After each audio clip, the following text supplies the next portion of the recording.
to the Republic Services third quarter 2024 investor conference call. Republic Services is traded on the New York Stock Exchange under the symbol RSG.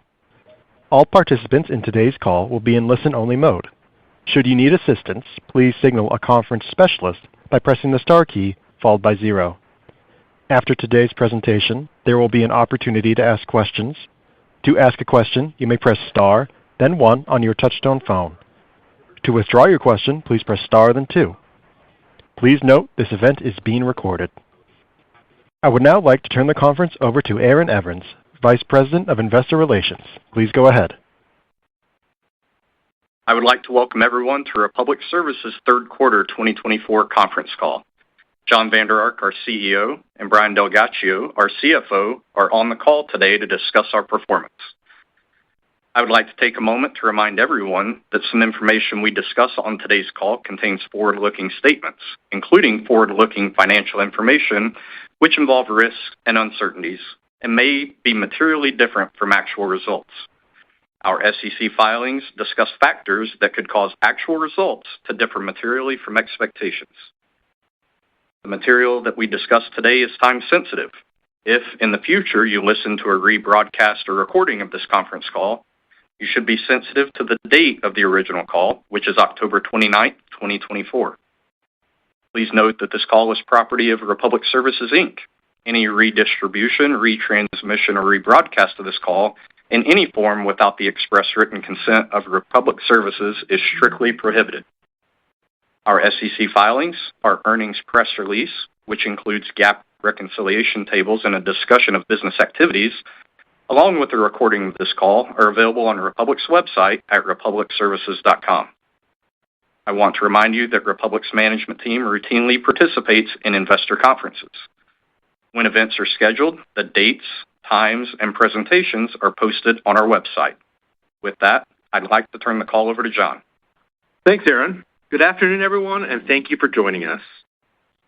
We delivered strong third quarter results by effectively executing our strategy that supports profitable growth and value creation. The Republic Services team continues to deliver world-class service and innovative solutions to meet the needs of our customers. During the quarter, we achieved revenue growth of 7%, generated adjusted EBITDA growth of 14%, expanded adjusted EBITDA margin by 210 basis points, reported adjusted earnings per share of $1.81, and produced $1.74 billion of adjusted free cash flow on a year-to-date basis. Through our differentiated capabilities, customer zeal, digital, and sustainability, we continue to be well-positioned to capture new opportunities and create long-term value for our stakeholders. Regarding customer zeal, our focus on delivering world-class essential services continues to support organic growth and enhanced customer loyalty. Our customer retention rate remains strong at more than 94%. Third quarter organic revenue growth was driven by strong pricing across the business. Average yield on total revenue was 4.6%, and average yield on related revenue was 5.5%. This level of pricing continued to exceed our cost inflation and helped drive 210 basis points of EBITDA margin expansion. Organic volume on total revenue declined 1.2%. Volume losses were heavily concentrated to the cyclical portions of our business, including special waste and construction activity. Turning to our expanding digital capabilities, we continue to advance the implementation of digital tools to improve the experience for both customers and employees. Deployment of Empower, our new fleet and equipment management system, is underway. Empower is designed to increase maintenance technician productivity and enhance warranty recovery. Deployment of the new system is anticipated to be completed by the end of 2025. We estimate Empower will deliver $20 million annual cost savings once fully implemented. We continue to benefit from innovative technology on our recycling and waste collection routes. Our platform utilizes cameras to identify overfilled containers and recycling contamination. This technology generated more than $60 million in incremental revenue in the first year of operation. Moving on to sustainability. We believe that our sustainability innovation investments in plastic circularity and renewable natural gas position us to continue, grow, and create long-term value creation. Development of our polymer centers and Blue Polymers joint venture facilities continues to move forward. Las Vegas Polymer Center production volumes continue to increase throughout the quarter. Construction is progressing on our Indianapolis Polymer Center, with initial equipment commissioning underway. This operation will be co-located with a Blue Polymers production facility. We expect construction on this facility to be complete by the end of this year, with earnings contribution in the second half of 2025. We recently broke ground on a Blue Polymers production facility in Buckeye, Arizona. This facility will complement the Las Vegas Polymer Center. We expect the completion of this facility in late 2025. We continue to bring decarbonization solutions to the market that will unlock value for all of our stakeholders, including the communities we serve. The renewable natural gas projects we're developing with our partners continue to advance. 2 projects came online during the third quarter, bringing the total completed this year to 4 projects. We expect 4 additional RNG projects to be completed during the fourth quarter. We continue to advance our commitment to fleet electrification. We currently have 28 electric collection vehicles in operation and expect to have more than 50 EVs in our fleet by the end of the year. We now have 18 facilities with commercial-scale EV charging infrastructure. As part of our approach to sustainability, we are committed to being an employer of choice in the markets we serve. Our third quarter employee turnover rate improved more than 100 basis points compared to the prior year, and we are proud to be certified as a great place to work for the 8th consecutive year. With respect to capital allocation, year-to-date, we have invested $104 million in strategic acquisitions. Our acquisition pipeline remains supportive of continued activity in both recycling and waste and environmental solutions. We currently have more than $200 million of transactions that are expected to close by the end of the year. Year-to-date, we returned $834 million to shareholders, which includes $330 million of share repurchases. I will now turn the call over to Brian, who will provide details on the quarter. Thanks, John. Core price on total revenue was 6.2%. Core price on related revenue was 7.4%, which included open market pricing of 9.1% and restricted pricing of 4.8%. The components of core price on related revenue included small container of 10.3%, large container of 6.9%, and residential of 7.2%. Average yield on total revenue was 4.6%, and average yield on related revenue was 5.5%. As expected, average yield stepped down sequentially as we began to anniversary the impact of new fees implemented last year. The fees relate to overfilled containers and recycling contamination and were enabled by our digital platform. Third quarter volume on total revenue decreased 1.2%, and volume on related revenue decreased 1.5%. Volume results included a decrease in large container of 3.6%, primarily due to continued softness in construction-related activity, and a decrease in residential of 2.9%, primarily due to municipal contracts lost in 2023 that anniversary in the fourth quarter of this year. During the quarter, small container volume decreased 40 basis points, while landfill MSW increased 30 basis points. Moving on to recycling.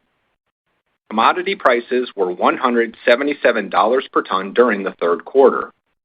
This compared to $112 per ton in the prior year. Recycling, processing, and commodity sales increased revenue by 70 basis points during the quarter. Commodity prices are currently $160 per ton, reflecting a recent decline in the price for recovered cardboard, or OCC. Total company adjusted EBITDA margin expanded 210 basis points to 32%. Margin performance during the quarter included margin expansion in the underlying business of 120 basis points, a 40 basis point increase from net fuel, a 30 basis point increase from recycled commodity prices, and a 50 basis point benefit from an insurance recovery related to a prior year claim. This was partially offset by a 30 basis point decrease from acquisitions completed in the prior year. Now turning to our Environmental Solutions business. Third quarter Environmental Solutions revenue increased $60 million compared to the prior year, driven by the rollover contribution from prior year acquisitions. Adjusted EBITDA margin in the Environmental Solutions business expanded 290 basis points to 25.5% in the third quarter. Environmental Solutions EBITDA margin was 22.6% in the prior year. Environmental Solutions margin included a positive 110 basis points from an adjustment to an allowance for bad debts established in a prior year. Excluding this benefit, Environmental Solutions margin would have been 24.4%. Year-to-date adjusted free cash flow was $1.74 billion. The decrease from the prior year is primarily due to the timing of capital expenditures. Year-to-date net capital expenditures of $1.19 billion represents an increase of $256 million, or 27% compared to the prior year. Capital spending is more ratable in 2024, whereas 2023 was heavily weighted to the fourth quarter. Prior year capital expenditures were impacted by vendor-related delays in truck and equipment deliveries. Total debt was $12.6 billion, and total liquidity was $2.6 billion. Our leverage ratio at the end of the quarter was approximately 2.6 times. With respect to taxes, our combined tax rate and impact from equity investments in renewable energy resulted in an equivalent tax impact of 21.6% during the quarter. This favorable tax rate, driven primarily by the timing of equity investments in renewable energy, contributed 9 cents of EPS benefit during the quarter. I will now turn the call back over to John. Thanks, Brian. With respect to 2024, we believe we are trending toward the low end of our full-year revenue guidance due to continued softness in cyclical volumes. That said, we expect to more than overcome this revenue headwind and achieve the high end of our full-year adjusted EBITDA guidance. As a result, we expect EBITDA margin to outperform our expectations. Looking forward to 2025, we expect continued growth across the business supported by pricing ahead of underlying costs, cross-selling our complete set of products and services, and capitalizing on value-creating acquisition opportunities. We also expect financial contribution from the investments made in sustainability innovation, including plastic circularity and renewable natural gas projects. We believe that the fundamentals of our business remain strong and supportive of continued growth in revenue, EBITDA, and free cash flow, along with margin expansion in the underlying business. Over the long term, we believe our business can consistently deliver mid-single-digit revenue growth and grow EBITDA, EPS, and free cash flow faster than revenue. Our initial perspective on full year 2025 is consistent with this long-term growth algorithm. We plan to provide detailed 2025 guidance on our earnings call in February. With that, operator, I would like to open the call to questions. Certainly. We will now begin the question and answer session. To ask a question, you may press star, then 1 on a touch-tone phone. In the interest of time, we ask that you limit yourself to one question and one follow-up question today. If your question has been answered and you would like to withdraw your request, you may do so by pressing star, then 2. If you are using a speakerphone, please pick up your handset before pressing the keys. And our first question today comes from Jerry Revich with Goldman Sachs. Please go ahead. Yes, hi. Good afternoon and good evening, everyone. Nice quarter. Brian, I wonder if you could just expand if there were any other one-time type items in the quarter, really impressive margin performance. And, as I look at the fourth quarter guidance, looks like you're guiding to margins to step down a couple of points more than normal seasonality, 4Q versus 3Q. I'm wondering, is that just conservatism or were there any other embedded tailwinds in the third quarter beyond that item that you spoke about in environmental services? Yeah, thanks, Jerry. Yeah, taking a look at the third quarter, we called out the two big pieces that you would sit there and say, were somewhat, large and unusual for the quarter. So the insurance recovery, which had an impact of a positive 50 basis points to the quarter itself. We called out the bad debt as well, so it was 110 basis points to Environmental Solutions, about 10 basis point contribution to the enterprise taken as a whole. So 60 basis points, we would say, X that. The rest, I called out the pieces about what fuel and commodity prices were doing, but the underlying business, you saw the strength of that at 120 bips. Really impressive performance. And then, if I can shift gears and ask you to talk about on the Polymer Center rollout, can you just expand on the performance so far? How has the production ramp played out versus the initial plan, and any updates to the timelines that you folks previously shared? Sure. Yeah, you're really happy in terms of the pricing we're getting. We're beating our pro forma on that. Certainly happy on the volume ramp in terms of how that equipment is building. We got off to a little later start than we would have liked for things all unrelated to the equipment. So permitting of the facility, getting electricity in, just getting all the things around the construction and the building envelope. Those things take time. Maybe we were a little aggressive in our timeline to begin with. A little delayed from the start there, but the underlying assumptions, other than a delayed start, we still feel very confident in. And India is hitting its marks, including the construction timeline there. So we feel really good about that. Listen, we think we're producing some of the cleanest flake in the world. And so that's what the market needs. It's good for circularity and certainly going to be good for our shareholders as well. I appreciate it. Thank you.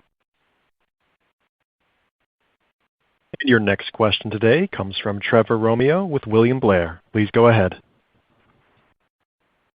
Hi, good afternoon. Thanks so much for taking the questions.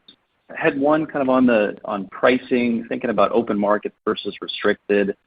I think the last several quarters, your open market core price has been 400 basis points or more above restricted. Is that kind of a good spread for us to still think about going forward, even if some of the inflation indices kind of continue to ramp down? And then in your shift away from CPI to more of those open market and alternative indices, how much further room do you think you have to continue that shift at this point? Yeah, when you take a look at the spread, and we certainly talked about the fact that we thought we were in an elevated pricing environment, and, in part due to the fact that there was the backdrop of elevated inflation. And we said that throughout this year, that would step down sequentially. And as we look forward into 2025, we would expect that to step down as well. Now, if you take a look back historically, open market pricing has tended to run above that which you can achieve on the restricted portion of the business. I would say right now that spread is probably a little bit more than what I would think about through the cycle. But all that said, we would expect a price in excess of our cost inflation, consistent with what we've done over the last couple of years, and drive margin expansion in the business. Got it. Thank you. And then in terms of moving away from the indice or, rotating away from CPI, we continue to make incremental progress on that. So a couple big contracts moving to water, sewer, trash, and it's really some moving to fixed and above, and it's really the portfolio that we think positions us well across the cycle. Yeah, we're about 61% of those contracts that were historically pegged to headline CPI that have moved to something that we would consider favorable. Got it. Okay. Thank you both. That's helpful. And then just quickly, wondering if we could talk about labor availability a bit. I think based on the BLS data, wage inflation in your industry is kind of mid-single digits. Curious if that's still what you're seeing as well. And then just kind of as the overall labor market has maybe cooled a bit the past few months, have you seen any changes in labor availability? Yeah, we mentioned turnover down 100 basis points year over year. We continue to trend in a really positive direction there. Labor cost inflation is, 4.5-ish%. We're hanging out right there, and again, that cake is largely baked because we give our people a wage increase at the end of February.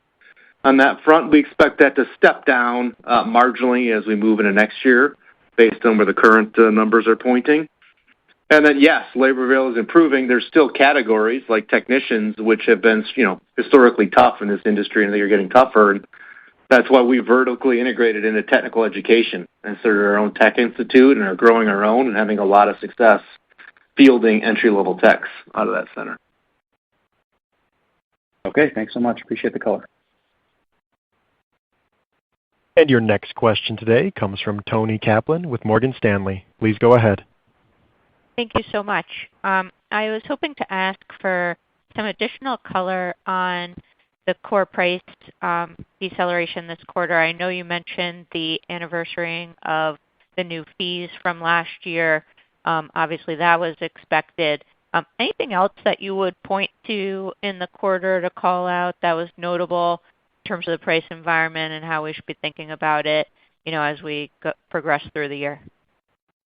Yeah, if you take a look at the sequential step down from Q2 to Q4, also point out that the restricted portion of our business went from 5.6 to 4.9. So, and that's just on the price increase perspective. So again, that's just reflective of the indices themselves. And again, as expected, right? We knew that it would step down sequentially. As I mentioned previously, so is our cost inflation. And as long as we can maintain that spread, that's how we drive margin expansion in the business.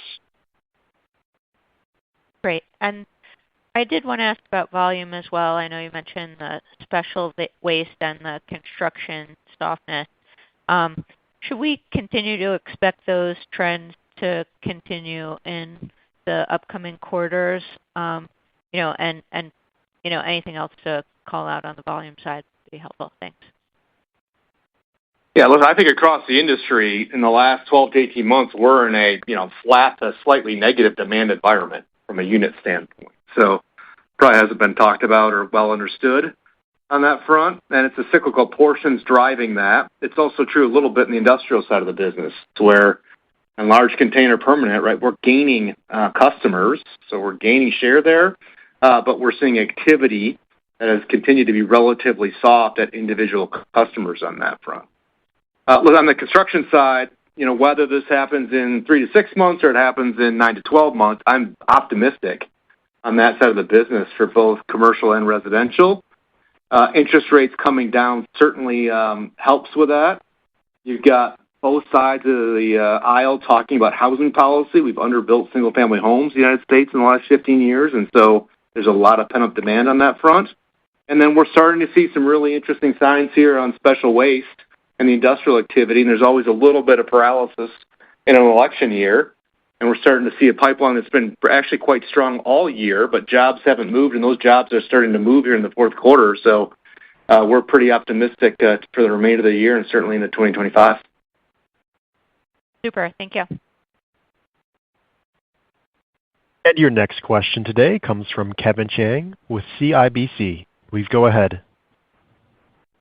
Hi, thanks for taking my question. Good afternoon, and congrats on some good results.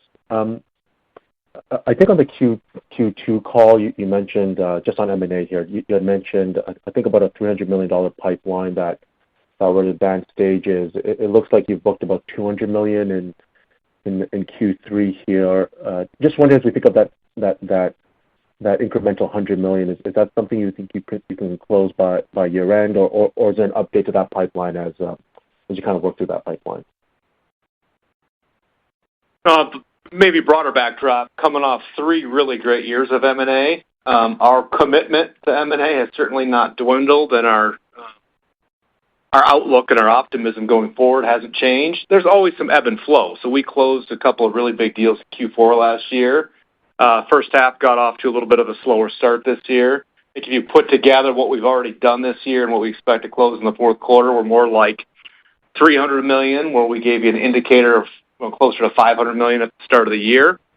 A lot of those deals are starting to build here, and so I expect us to have a really good first half next year on that front. So that gives you a sense of kind of the movement on that front, but our outlook and our enthusiasm for M&A remains strong, and we expect that to be a meaningful contributor next year.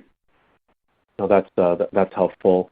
And just my second question here, I think about a month ago, you placed an order for about 100 EVs, and I think you're targeting, I think half of new purchases in 2028 will be electric vehicles.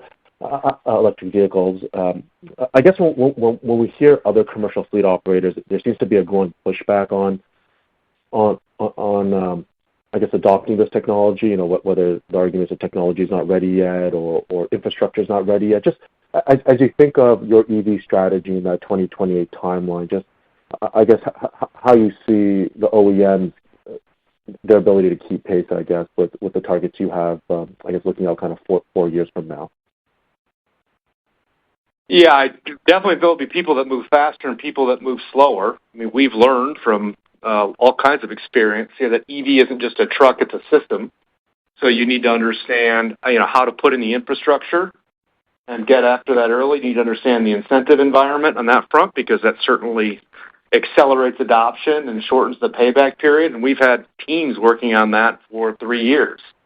And listen, the unlock is somebody building a truly studs-up EV vehicle. No one's ever done that in our space before until Oshkosh with their McNeilus vehicle. And that's a game changer because that allows you to get enough battery power on the vehicle that you can run a full day without sacrificing payload. And that was always the design parameter we had, which is we're not going to sacrifice productivity to do that. So we're thrilled with the product that we have running. I think there'll be other OEMs, hopefully, that get there. This incents people to move, but there's certainly going to be winners and losers in the short to medium term in terms of pace of adoption. Thanks for taking my question. And your next question today comes from Konark Gupta with Scotia Capital. Please go ahead. Thanks, and good afternoon, everyone. Just wanted to maybe catch up on the housekeeping item first on the M&A side. Did you talk about the rollover effect in 2025 based on what you have closed today? Oh, the rollover impact? Yeah. So we would expect, right now to see relatively negligible to 25 growth. It's 10 to 20 basis points at this point. Okay, and obviously there's probably upside if you're to close some of the acquisitions you're talking about in Q4 maybe then. That is correct, because that only includes that which is actually closed through the third quarter. There would be rollover impact of anything that closes in the fourth quarter. Makes sense. Thank you. And then my question is on the margin side. So if I look at the trend this year so far, the margins have sequentially expanded, and you talked to some of the kind of nuances on Q3 for sure, but then Q4 the margin kind of drops on an implied basis. Heading into 25, I'm just thinking what are some of the puts and takes you're thinking about margin as some of the circularity projects are ramping up maybe, and then some of these headwinds might fade away next year. What's the best sort of proxy for thinking about margin expansion next year?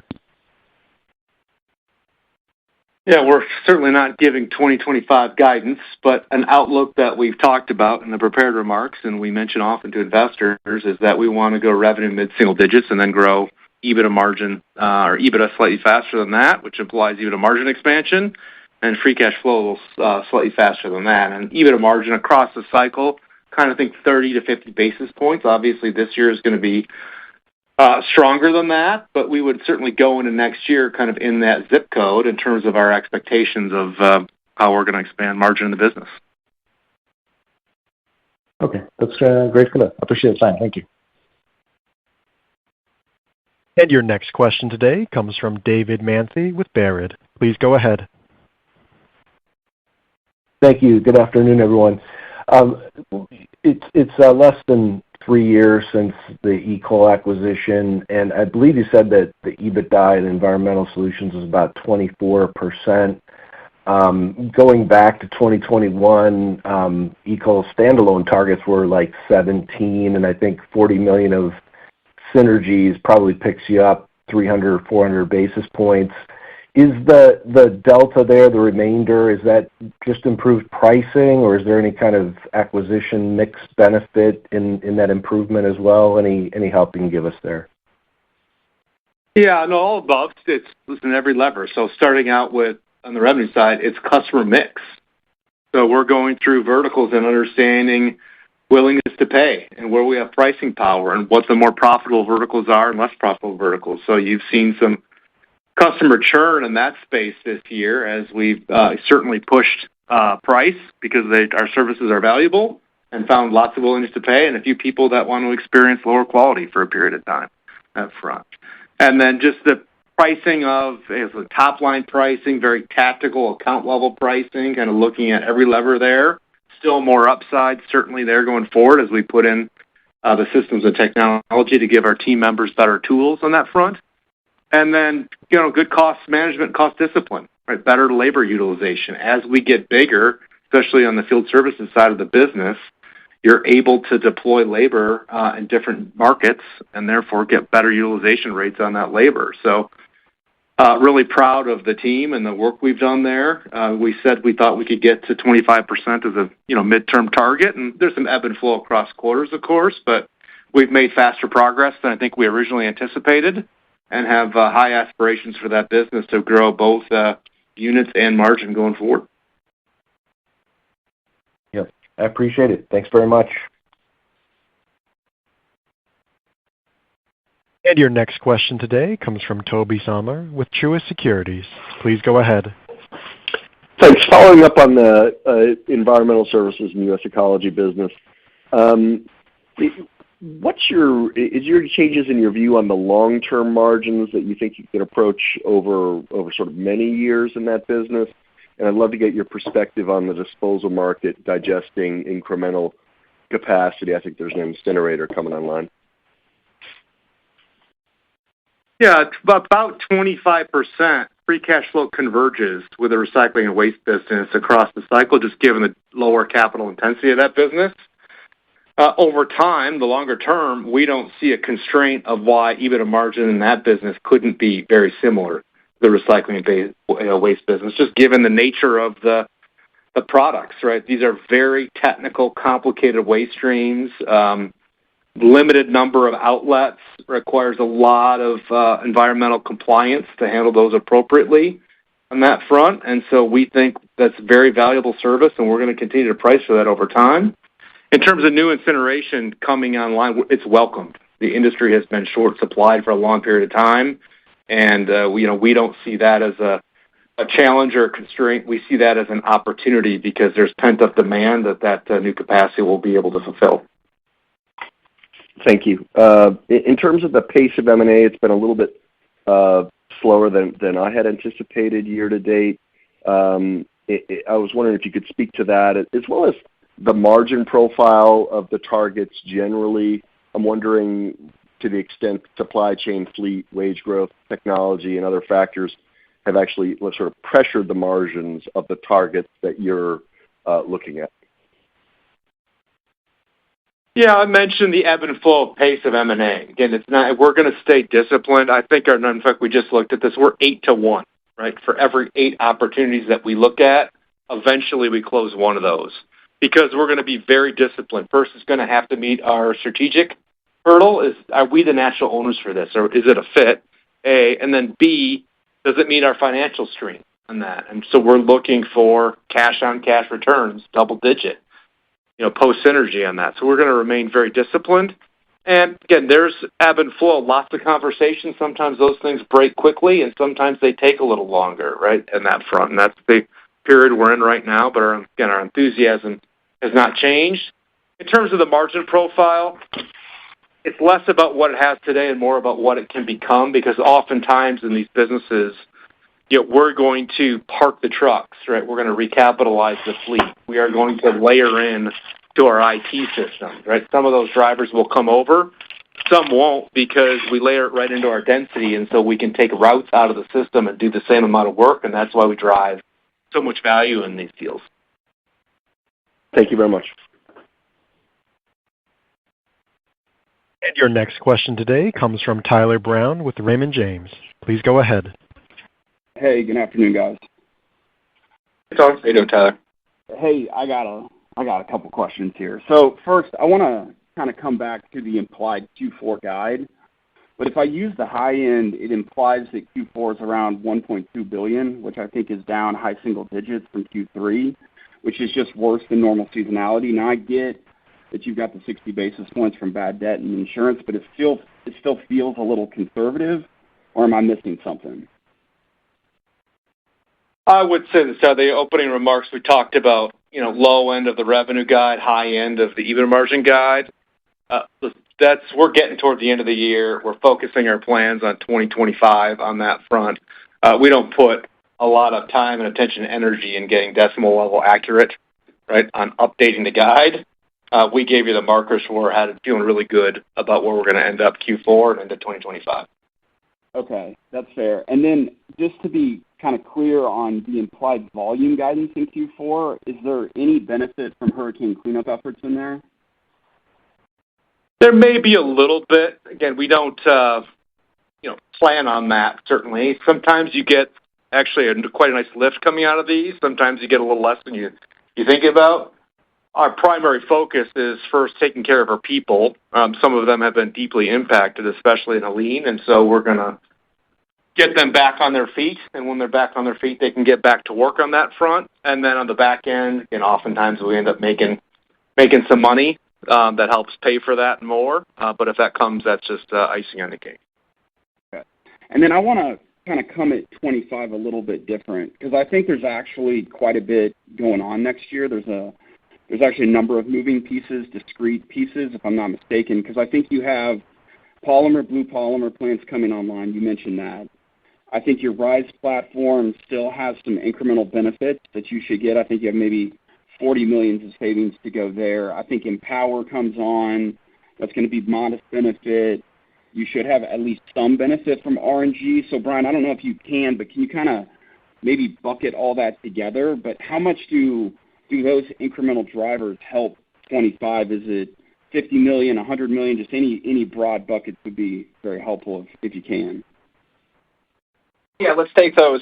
Let's just talk about sustainability innovation, which would include the RNG portfolio, Polymer Center, and blue polymers, right? So next year, if you think about what we're expecting from an incremental, so this would be 25 over 24, it's about $75 million of revenue and $30 to $35 million worth of EBITDA. And so again, coming in at a nice, incremental accretive margin to the portfolio, primarily driven by the RNG side of that. As you mentioned, we do expect some benefits from Empower, but remember, we're going to deploy that in a phased approach. And we just started the initial business units that are getting that system. So that will be deployed throughout the year. And as we exit 25, we would expect to be fully deployed. So we called out $20 million of benefit at run rate. So you can kind of think about half of that or so, being realized in 25 with the other half then in 26. And, to your question on the RISE platform and some of the fees that we're generating, we talked about from a fee perspective that we've realized, over $60 million of those fees, but that's already in the run rate, right? So we've had that throughout the year, and we're starting to comp that in Q3 of this year. From a productivity perspective, you can think we've got about $25 million more to go. You can think about half of that coming in 25, half in 26. Okay, perfect. So there's some in 25 into 26. Now, the other thing is, will there be, based on what we know today, an alternative tax credit sunset headwind? You're talking about the CNG tax credit? Correct. Yes. Yeah, we are not assuming that in 25. We just follow the law. And so, again, right now that's set to expire, so that is not included in our projection for 25. And that's about, for us, that runs about $15 million. Sorry, 15? 15. Yeah, okay. Perfect. All right, thank you, guys. And your next question today comes from Brian Butler with Stifel. Please go ahead. Afternoon. Thanks for taking the questions. Just first one, can we talk maybe about where internal inflation's been running, as compared to, the CPI headline? Kind of what was that trending in the third quarter, and how does that look in the fourth quarter and then, I guess, 2025, if you have any color? Yeah, good story, right? You're seeing that inflation come down. So I mentioned labor about 4.5%, and that's a pretty good indication of the overall cost inflation. There's some puts and takes in other categories. Maintenance has been a real highlight in terms of that category certainly was running hot the last couple of years, and that's improved from lots of different reasons. One, we're getting truck deliveries, so the putting out or parking older trucks and taking on new trucks with less maintenance intensity. And then also, as turnover continues to decline, we're doing more work internally versus outsourcing it to third parties, and that's a cheaper labor rate. Parts inflation certainly modulated as well, so all those pieces are helping on that side. And we expect that continue to improve modestly into 2025, so continued deceleration.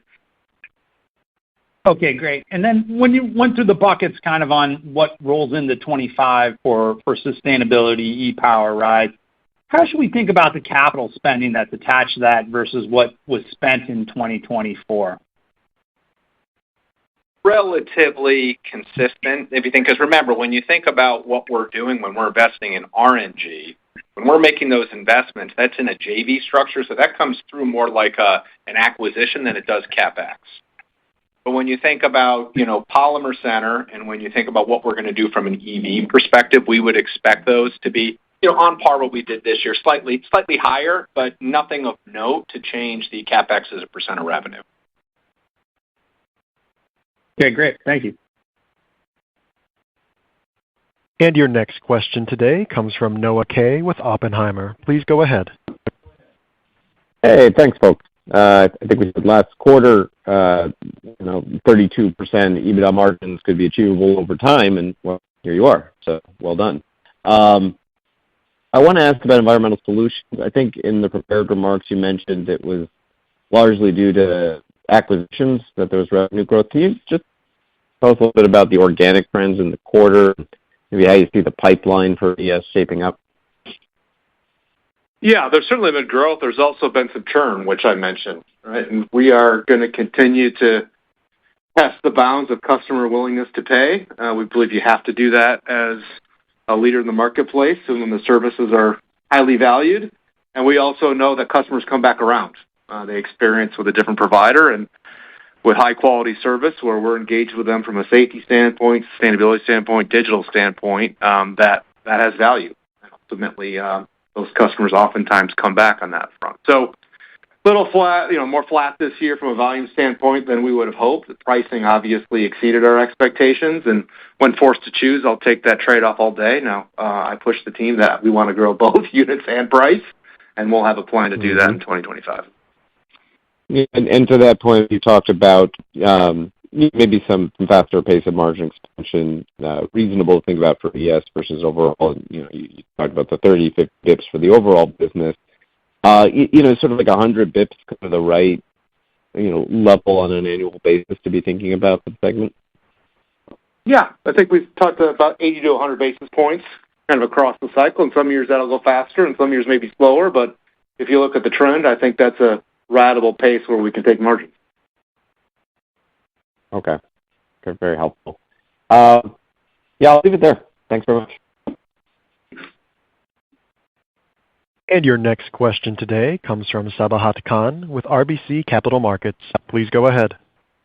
Okay, great. Just to follow up on that last question there, just in terms of the discussions you're having with your customers as the absolute level of headline inflation is moderating, just their willingness to sort of give that spread over the cost base. Are you finding it easier, harder than it was maybe a year ago? And it's sort of the directional rate cuts and things like that helping at all? Thanks. I would say broadly, if we're in a world of, 2.5%, 3.5%, 4% inflation, that's a pretty good spot for us to be. Right? We've seen what really high inflation looks like, and that was certainly sustainable or workable for a period of time. Over time, that's very unworkable because of what the Fed will do, and they'll end up crashing the economy to bring that down. We've lived in a period of incredibly low inflation, and that's really hard because we're going to give our people a wage increase every year because we know that their real costs are going to go up on that front. So living in, again, that, kind of 3.5% zone is a really good spot for us to be.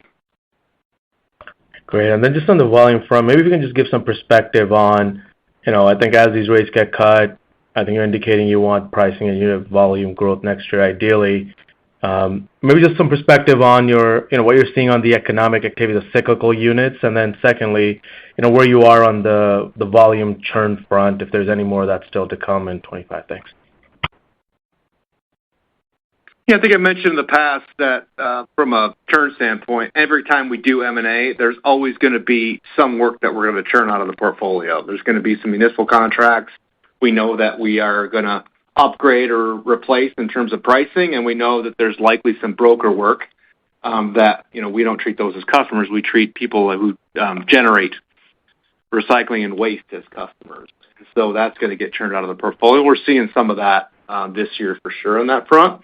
And the cyclical volume, listen, construction's down, and our large container temp business is certainly down year over year, 10% from a unit standpoint, quarter over quarter. And so that's just a reflection of what's happening in the underlying construction activity.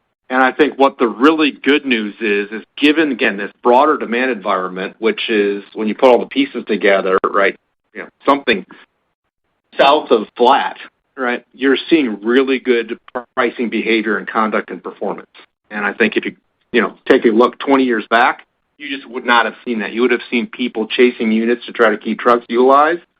And what we're doing, and others apparently, are parking vehicles and understanding that, right, your people need to have a wage increase every year, and it's important to go out and price. And so I think you're seeing a market that's behaving rationally, and that's really beneficial. And as we see, again, really good growth indicators on the horizon, whether that's 3 months, 6 months, 9 months, but we're pretty optimistic on that front. A little bit of volume will be a really good place to be. And some of the contract losses as well, as John mentioned, right?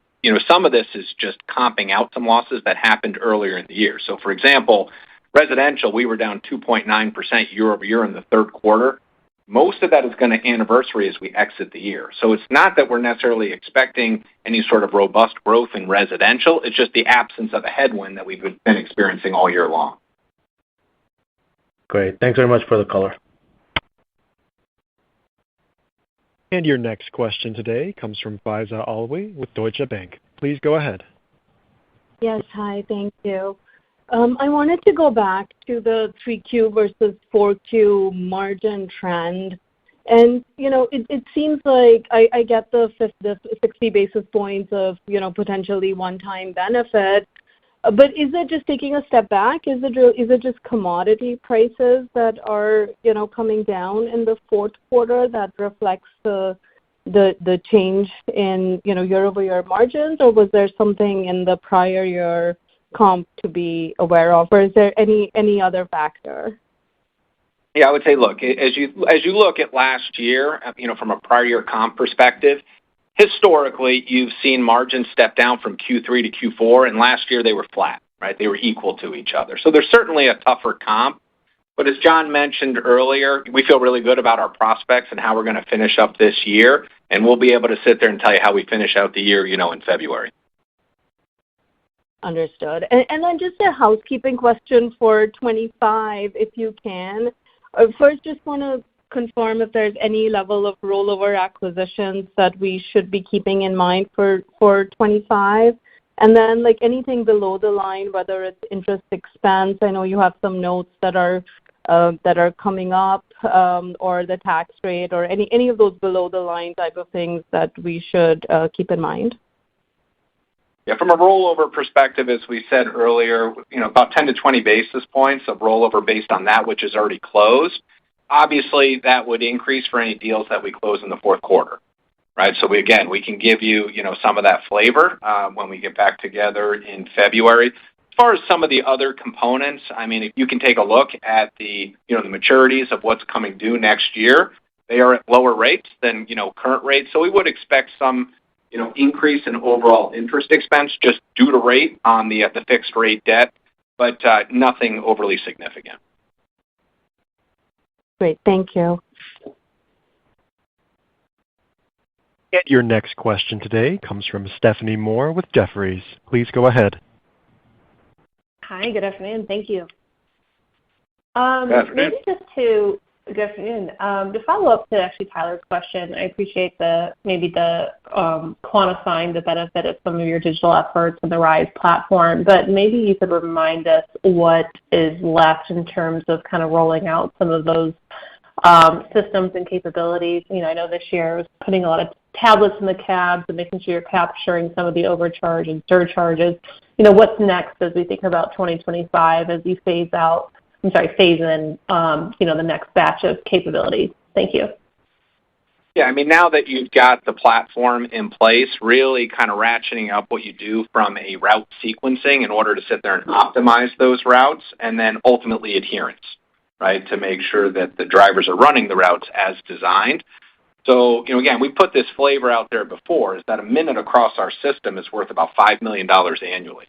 So it doesn't take a lot of seconds and minutes to add up to something meaningful, and that's what we think that the next rev of our digital platform can yield. And I'd say more broadly over the last 4 or 5 years, we've done a good job of just radically replacing and modernizing all of our systems without taking some big one-time CapEx event or creating any institutional risk. And so we've done it with our marketing and sales. We've done it with HR. We've done it with procurement. We've done it now with our assets. We've done it on the operating side of our business. And, we're working on underlying order to cash. And there'll be another wave of benefits there as we think about still a lot of transactional work that we can automate on that front. So those will be opportunities that won't hit necessarily in 25. We'll get some of those, but really into 26 and 27. So it's a great story in that it makes the employee value proposition stronger. It provides better customer service, and we're going to be able to operate the business more efficiently. Got it. It makes a lot of sense. And then maybe switching gears just to on the recycling side of your business, not the polymer centers or the like, but when you just think of your traditional MRF, maybe talk about any kind of retrofitting or automation investments or anything that you might have planned or you feel like we might be implemented here in 2025 or the coming years. Yeah, we're doing that every year. Every year we're putting in new optical sorters and taking out manual work and getting more automation. The primary investment we make in our recycling centers is to produce a better product. Now, in order to do that, you put in new capital and you end up taking out some labor. But taking out jobs is never our goal. Our goal is to create the best product we can for the marketplace, which drives more circularity and drives a higher price for product on that front. And we also then we do M&A. We pick up some new recycling centers. There'll be a couple over the next few years that we're going to go studs up because there's markets where we need capacity on that front. But most of our investment is the continued upgrading of the existing 75 recycling centers. Yep, absolutely. Well, thank you so much. At this time, there appear to be no further questions. Mr. Vander Ark, I'll turn the call back over to you for closing remarks. Thank you, Nick. I want to thank the entire Republic Services team for their commitment to exceeding customer expectations and the continued growth and success of our company. Have a good evening and be safe. Ladies and gentlemen, this concludes the conference call. Thank you for attending. You may now disconnect.